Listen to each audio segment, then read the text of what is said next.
Hasil survei Uting Research, sebuah lembaga survei yang berbasis di Australia, pada tanggal 12 sampai 17 Juni tahun 2023 mendapati bahwa pertarungan kandidat calon presiden antara Ganjar Pranowo, Prabowo Subianto dan Anies Baswedan masih ketat. Suara pemilih juga masih rentan berubah. Dalam survei tersebut, Ganjar memperoleh keterpilihan 34%, disusul Prabowo Subianto 33% dan Anies Baswedan 27%. Sebanyak 3% responden menjawab rahasia dan atau belum memutuskan, sementara 3% lainnya tidak menjawab. Selisih elektabilitas yang tipis ini masih rentan terjadi pergeseran atau perubahan, mengingat pencoblosan Pilpres dilakukan awal tahun depan. Pilpres 2024 Indonesia sangat menarik. Hingga 8 bulan menjelang hari H, pemenangnya masih sangat tidak jelas.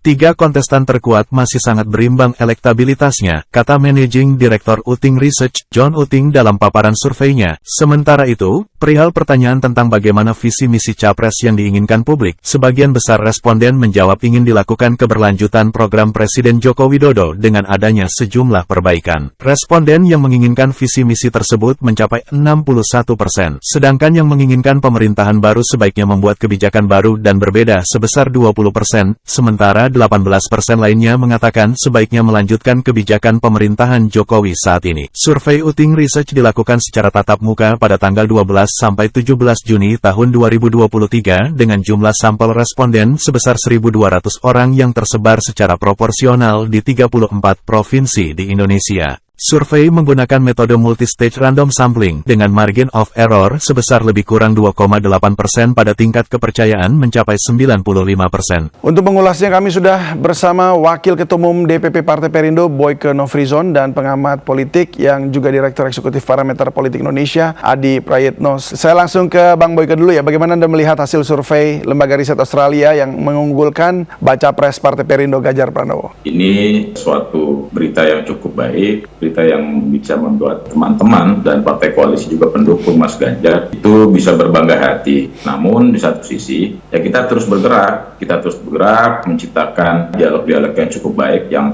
interaktif kepada masyarakat atau publik untuk lebih meningkatkan spirit dan kerja keras di tingkatan seluruh elemen-elemen pendukung Mas Ganjar agar ke depan Mas Ganjar memang menjadi calon presiden yang memang diharapkan dan diunggulkan oleh masyarakat Indonesia. Nah, kalau kita melihat soal hasil dari Uting Research ya, yang ada di Australia, berbasis Australia, ya bagi kami ini satu pegangan yang cukup baik buat kami semua. Dan yang paling indah yaitu riset ini dilakukan oleh salah satu riset yang berbasis di luar negeri di Australia. Tentunya independensi dan keabsahannya mungkin jauh lebih baik ya. Bukan saya tidak mengatakan bahwa riset yang dilakukan di negara ini tidak baik, tetapi independensi karena dia lembaga survei internasional yang berbasis luar negeri mungkin lebih terbuka, lebih open ya. Nah, karena itu ini merupakan hasil yang dilakukan oleh segenap masyarakat dan teman-teman juga simpatisan dan relawan Mas Ganjar, juga partai politik yang mendukung Mas Ganjar, bahwa tiada hari tanpa kerja, tiada hari tanpa membuktikan apa yang bisa kita lakukan untuk Mas Ganjar, terutama teman-teman yang memiliki sangat konsen pada pasar yang namanya pasar pemilih Gen Z, pemilih milenial ya, karena itu menjadi pemilih yang sangat besar hari ini menjelang tahun 2024 itu memiliki nilai signifikan di angka 60-65%. Ini hasil cukup menggembirakan dan insya Allah kami tidak menjadi euforia, berbangga diri pasti, bahwa semakin yakin pasti, tetapi ini tidak berbekal dari sesuatu yang didasari oleh euforia politik atau euforia sesaat. Karena itu ini menjadi cambuk buat kami semua, para pendukung Mas Ganjar juga partai koalisi pendukung Mas Ganjar, untuk terus berbenah diri, untuk terus berangkulan tangan bagaimana membuktikan dan menyampaikan pesan-pesan moralitas kepada publik Indonesia bahwa ke depan itu kita menginginkan seorang sosok tokoh politik yang tentu melakukan continue dari kinerja-kinerja yang pernah dilakukan oleh Presiden Jokowi sebelumnya, dan kedua yaitu tokoh politik atau insya Allah menjadi tokoh bangsa dan atau calon presiden atau insya Allah juga terpilih menjadi presiden, bisa mendelegasikan keinginan-keinginan publik, terutama keinginan-keinginan para milenial, di mana Mas Ganjar pada satu sisi ini memiliki kelebihan pada sisi itu ya, dari mulai usia Mas Ganjar yang notabene adalah calon presiden yang termuda di antara calon presiden lainnya, dan memiliki visi dan cukup baik, memiliki misi dan konsep-konsep pemikiran, ide-ide pemikiran bagaimana membangun basis bangsa agar jauh lebih baik lagi, bagaimana melakukan tata kelola negara agar lebih baik lagi. Dan insya Allah apa yang dikerjakan, apa yang diusahakan oleh segenap kawan-kawan tim relawan Mas Ganjar dan juga partai koalisi yang Mas Ganjar membuahkan hasil yang cukup signifikan. Insya Allah berkah Mas Ganjar terpilih menjadi calon presiden atau terpilih menjadi presiden tahun 2024 menggantikan posisi Pak Joko Widodo. Ini baru belum lama kan ada survei ya slightly di bawah Pak Prabowo sedikit Mas Ganjar ini. Tapi sekarang justru Mas Ganjar 1% di atasnya Pak Prabowo begitu. Apa yang Anda lihat? Apa memang ini semua hasil dari kinerja atau seperti bagaimana? Ya, pertama, membaca survei itu bagi saya tidak hitam dan putih ya. Secara umum survei itu adalah bagaimana potret persepsi publik ya, yang saya kira didasarkan atas realitas politik yang berkembang. Kalau Mas David tadi misalnya menyebutkan di Indonesia survei antara Prabowo dan Ganjar itu selisihnya 1%. Nah, dalam logika survei, selisih 1% itu tidak boleh ada yang mengklaim siapa yang paling menang dan siapa yang paling kalah, karena itu masih dalam rentan margin of error. Margin of error itu adalah rentang kesalahan yang bisa ditoleransi dalam survei. Kalau margin of errornya misalnya 2,5%, maka bisa mengklaim Ganjarlah yang unggul ya ketimbang Prabowo misalnya. Atau kita juga bisa melihat bagaimana undecided voter atau masyarakat yang belum menentukan pilihan politiknya itu kan cukup tinggi, di kisaran angka sekitar 15-20%. Ini bisa diklaim milik siapa saja, bisa milik Ganjar, bisa milik Prabowo ataupun milik Anies. Jadi kalau cuma selisihnya 1% ataupun 2%, tak boleh siapapun tim sukses dan capres itu mengklaim dirinya lah yang paling benar. Nah, ini yang saya sebut sebagai upaya untuk membaca survei secara jernih. Yang kedua, survei itu harus diletakkan dalam konteks bagaimana sebagai satu instrumen ilmiah untuk menangkap bagaimana persepsi publik terkait dengan dinamika politik yang berkembang. Dan persepsi publik itu seringkali berubah, tiap bulan berubah, setiap 2 bulan berubah, 3 bulan berubah, tergantung bagaimana dinamika politik yang berkembang. Itulah yang saya kira makanya survei itu tidak bisa harus dibaca 100%, itu adalah hasil yang tidak berubah. Kalau minggu depan atau bulan depan disurvei misalnya dilakukan kembali di mana semua kerja-kerja politik calon itu dilakukan, maka sangat mungkin akan berubah, Mas. Termasuk misalnya belakangan serangan-serangan terhadap masing-masing calon. Yang agak keras misalnya serangannya kan terhadap Pak Prabowo Subianto, yang belakangan kita lihat bagaimana soal isu masa lalunya ya terkait dengan pelanggaran HAM misalnya, itu juga bisa mempengaruhi persepsi publik. Atau misalnya Pak Ganjar Pranowo selalu ditanya apa gagasan orisinalnya untuk melanjutkan gagasan-gagasan Jokowi soal infrastruktur, kemudian tentang IKN, apa kira-kira resultante yang kemudian bisa disebutkan kepada publik sebagai diferensiasi,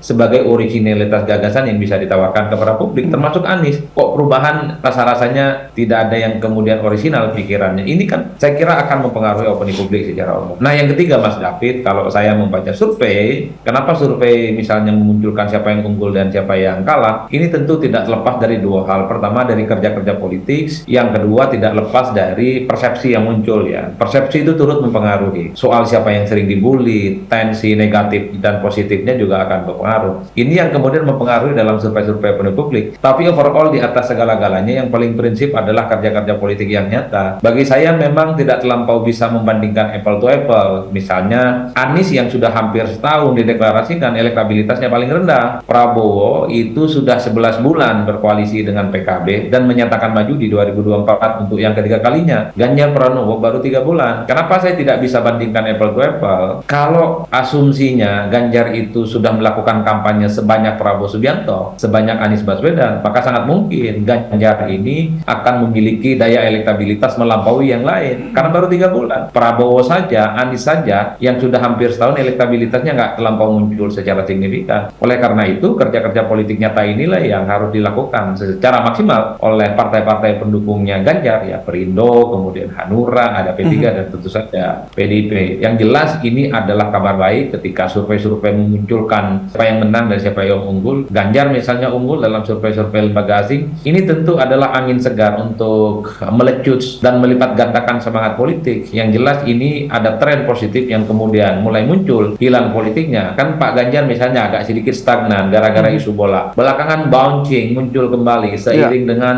bagaimana Ganjar Pranowo sering melakukan roadshow, safari politik, kemudian melakukan berbagai isu-isu isu yang kemudian disebut dengan upaya untuk melanjutkan kerja-kerja Jokowi. Bahkan di survei-survei kan juga sudah dimunculkan bahwa yang dianggap paling mungkin melanjutkan Jokowi adalah Ganjar, bukan yang lain. Nah, ini variabel yang terus akan membuat satu stimulus bagaimana Ganjar dan para timnya tentu saja ini menjadikan semacam guidance ya untuk terus memantapkan langkah politik mereka, terutama memastikan sekalipun ada 3 poros menang 1 putaran. Baik Mas Adi, kalau bicara soal kerja politik tadi, itu kan kerja politik tentu akan membangun persepsi juga ya, persepsi di publik. Nah ini apakah serta-merta bahwa yang kemudian akan dipengaruhi oleh membangun persepsi publik yang akan terus berubah-berubah nanti hanya akan memperebutkan yang kemudian tadi disampaikan sebagai undecided voters, atau ini bakal juga nanti bisa mengambil yang mereka yang sudah istilahnya udah die hard begitu untuk berpindah begitu? Yang mana yang akan swing begitu? Pertama memang undecided voter yang akan diperebutkan 15-20% itu angka yang cukup signifikan. Isu kampanye politik, roadshow dan safari politik ini akan membuat orang-orang yang sampai saat ini belum menentukan pilihan politiknya akan segera menentukan pilihan. Tergantung bagaimana diferensiasi, tergantung bagaimana positioning, termasuk soal bagaimana narasi dan diskursus isu yang disampaikan kepada mereka.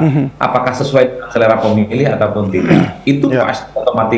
Yang kedua yang paling penting, ada yang disebut dengan swing voter, Mas. Jadi ada pemilih di setiap capres itu, Ganjar Pranowo, Prabowo Subianto, dan Anies Baswedan yang kemungkinan iman politiknya agak berubah. Nah, swing ini angkanya juga besar di masing-masing pemilih. Biasanya opini yang berkembang, narasi politik, termasuk kerja-kerja politik akan mempengaruhi mereka yang pilihan politiknya akan berubah. Karena swing ini adalah mereka yang preferensi politiknya rasional. Kalau ada calon yang dianggap lebih rasional, kemudian lebih masuk akal, lebih acceptable, dan menurut mereka janji politiknya lebih terukur, maka orang yang sudah menentukan pilihan politik saat ini sangat mungkin akan pindah ke lain hati di kemudian hari. Makanya meng-create isu tentang bagaimana membangun diskursus itu adalah hal-hal yang saya kira menjadi suatu hal yang cukup serius yang harus dilakukan oleh tim sukses, termasuk kerja-kerja lapangan ya, door-to-door campaign, kemudian safari politik, roadshow, dan yang paling penting menyapa langsung masyarakat.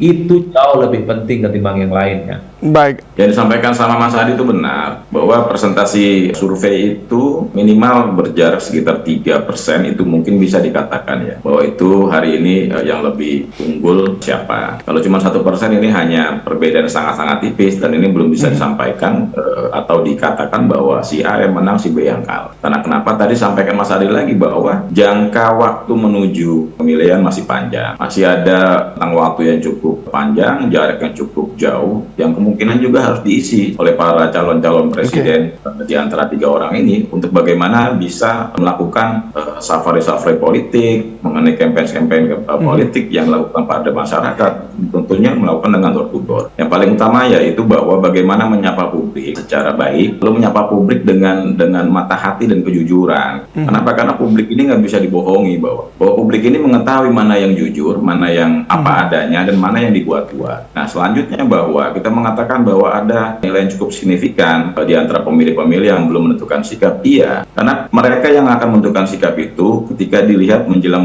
masuknya masa kampanye, menjelang masuknya masa pemilihan. Di situ masyarakat dan publik akan melihat siapa yang terbaik di antara yang baik. Apa langkah yang dilakukan oleh Partai Perindo untuk memboosting ini tadi? Bahwa kita akan tetap selalu, Partai Perindo akan selalu konsisten dan melakukan komitmen untuk melakukan bagaimana menyampaikan kepada publik bahwa Ganjar adalah pilihan terbaik untuk Republik ini. Mas Ganjar adalah calon presiden yang terbaik untuk melanjutkan program-program pemerintahan sebelumnya. Kalau bicara kepercayaan publik, siapa yang lebih dipercaya? Bahwa ada narasi-narasi yang disampaikan oleh survei bahwa Mas Ganjar lebih dipercaya untuk menjadi atau melanjutkan program-program Presiden Pak Jokowi. Ya karena kalau itu memang publik sudah tahu ya. Kenapa? Karena DNA Mas Ganjar dengan DNA Pak Jokowi, ya DNA politiknya ya sama gitu. Dari akar rumput yang sama, dari DNA politik yang sama, dari nenek moyang yang sama, dan dari latar belakang dan rekam jejak yang sama. Kalau itu publik sudah mengetahuinya, insya Allah akan terus diyakinkan dan akan disampaikan kepada publik pada saatnya nanti, di mana Pak Jokowi akan mengatakan dan akan menyampaikan bahwa siapa yang akan melanjutkan pemerintahan saya, dan itu yang akan saya dukung.